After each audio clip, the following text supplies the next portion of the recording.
திருப்பரங்குன்றத்தில் நடந்த விஷயங்களை பற்றி இன்னமும் விஜயோ தாவேகாவோ ஒன்றும் பேசவில்லை என்பது எனக்கு மிக ஆச்சரியம் அளிக்கிறது. ஏனென்றால் பாசிசத்துக்கு எதிரான கட்சி என்றுதான் விஜய் தன்னுடைய கட்சியை ஒரு முறை வர்ணித்தார். பாசிசம் பாயாசம். பாசிசம் யாரு? அங்கே மத்தியில் இருக்கின்ற பாஜக. பாயாசம் யாரு? இங்கே இருக்கின்ற திமுக. நல்லா சுவாரஸ்யமாக இருக்கின்ற விஷயங்கள் தான். ஆனால் நாம் பார்க்க வேண்டியது அனைத்து கட்சிகளும் இதை பேசியிருக்கிறது. தேமுதிகலேருந்து மதிமுகலேருந்து கம்யூனிஸ்டுகள் தான் ரொம்ப ஸ்ட்ரைடண்டாக இதில் பேசியிருக்கிறார்கள்.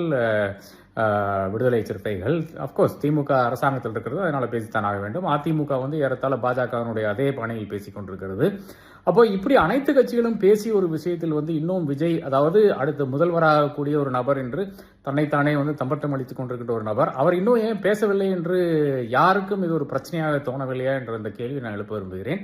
விஜய் பேசித்தான் ஆக வேண்டும் இந்த விஷயத்துல. அவர் பாசிசத்துக்கு எதிராக நிற்கிறாரா, இப்ப நடந்த இந்த அவலங்களுக்கு எதிராக நிற்கிறாரா, இப்ப கொடுக்கப்பட்ட இந்த கோர்ட்டு தீர்ப்பு இருக்கு இல்லையா, அதெல்லாம் சரி என்று நினைக்கிறாரா? இந்த விஷயங்களை பற்றி நிச்சயமாக அவர் பேச வேண்டும், பேசுவார், உடனடியாக பேசுவார் என்று நான் கருதுகிறேன். இல்லை இது விஜய்க்கு தெரியாதனால அவர் பேசவில்லையே என்று எனக்கு தெரியவில்லை. அதுவும் ஒரு விஷயமாகத்தான் இருக்கிறது. தாராளமாக அதன் பிறகு கூட அவர் பேசலாம் என்று நான் கருதுகிறேன்.